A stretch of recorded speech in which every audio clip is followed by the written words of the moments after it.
In any discussion about Welsh independence, there is a tendency for many people to think of Wales as incapable of running its own affairs, incapable of being a real country, both from people opposed to the idea of Wales as a nation, but also within national movements in Wales itself. People often mention the funding gap, the fact that Wales spends more than it gains in taxes and must therefore be subsidised by England. This is, of course, nonsense. Nearly every country spends out more than it gains in taxes. That is the concept of national debt. The establishment fixes the figures it releases, judging corporation tax on where companies are registered, often London rather than where they are situated, often leaving out VAT for some reason, road tax, shipping taxes, and basically any tax they can in order to protect and extol the establishment, to stop people questioning the status quo, because where would that lead?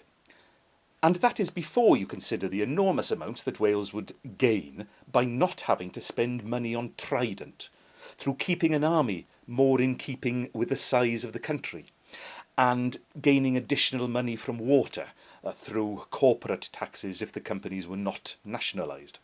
So there are some basic facts which perhaps ought to be better known. The trade surplus of a country is a good indication of the health of its economy. The difference between imports and exports. A country with a trade surplus is effectively producing in value all goods needed for its own population, plus more, which surplus it can export for profit. This is a good thing. A country with a trade deficit is effectively not producing in value enough goods for its own people and has to pay to import the deficit. This, as you can imagine, is not so good. According to figures produced by the Government of the United Kingdom, at the end of the first quarter of 2016, this was the United Kingdom's position. Its exports were worth £277.6 billion, whilst its imports were worth £396.7 billion. That is a trade deficit, which is a bad thing.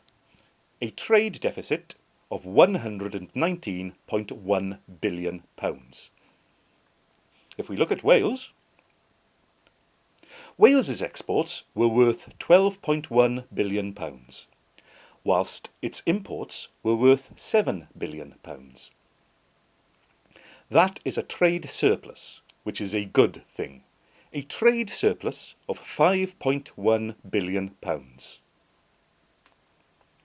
The next fact concerns how rich Welsh people are. People often say that Wales is too poor. Well, per capita, Wales would be positioned as the 17th richest country out of Europe's 50 countries. But that is missing the main point, really. If Wales is poor, it is poor as part of the UK. We are not richer in this country because the UK is ranked 16th. If you want to see what a country ranked as 17th would look like, well, look out the window, because you are living in one.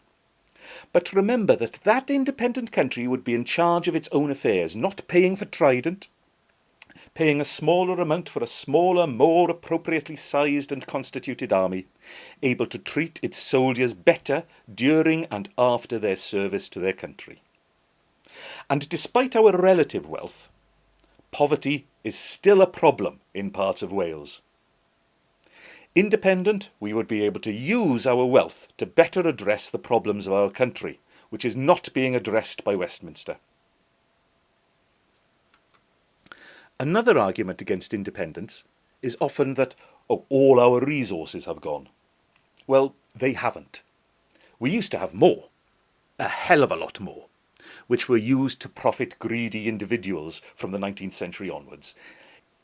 Even in the 1970s, Wales was still second in the world as a producer of coal per head of the population. But certain individuals still thought then that Wales should not control its own destiny. Yes, we had a particularly rich source of resources. Yes, they were largely wasted, whilst we were part of the United Kingdom. But just because we have fewer resources than we had, that simply means we are in the same position as most other countries. Most other countries did not need their independence funded by an enormous coalfield or an enormous oil field. They simply seize independence as they are, and as we can. But just to stress again, most countries are not run on the basis that they sit on an enormous coal or oil field. Their resources are much the same as ours. It is often said that after leaving Europe, we are losing out on funding, so now is not the time for independence. On a straight add-up money we get from Europe and take away what we give to it, Wales comes out in front. That's true. Whether the money was spent in a way or the best way to benefit Wales's infrastructure, and was it worth any downsides, are arguments which are not really relevant for this particular point. The additional money from Europe would not have financed our independence. It is not a case of being in a pub at the end of the night and trying to borrow 10 pence off your mates for another pint. Go on, just another couple of £100 million and we can have an independent country. Approximately £80 per year per head of the population is a lot of money, but it is not enough to finance independence. Without that, we have the wealth, we have the resources, and above all, we have the people to support our country.